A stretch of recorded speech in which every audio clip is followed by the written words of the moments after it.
பிறன்மனை நோக்காத பேராண்மை சான்றோர்க்கு அறனன்றோ ஆன்ற ஒழுக்கு என்று திருக்குறளும், பிறனுக்குரிய யாதொன்றையும் இச்சியாதிருப்பாயாக என்று பைபிளும் பிறருக்குரிய பொருளையோ அல்லது மனைவியையோ நாம் ஆசைப்படுவது தவறு என்பதை வலியுறுத்தி சொல்லுகிறது.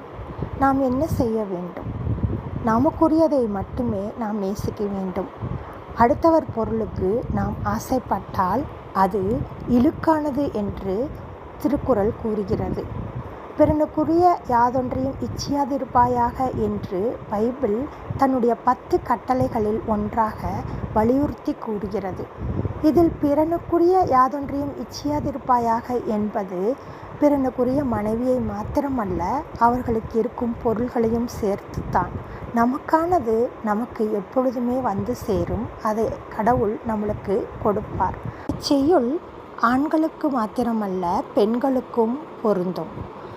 பெண்களும் தன்னுடைய கணவர்களை விட மற்ற ஆண்களை நேசிப்பதை வழக்கமாக கொண்டிருப்பதை நிறுத்த வேண்டும். கணவனுக்கு மரியாதை கொடுத்து அவனை நேசித்து பாருங்கள். அவனும் பெண்களை நாடி செல்வதை தவிர்த்து விடுவான். இதை நாம் செய்தால் நம் வாழ்க்கை மாத்திரமல்ல, நம்ம குடும்பமும் நம்முடைய குழந்தைகளும் சந்தோஷமாக இருப்பார்கள். நன்றி.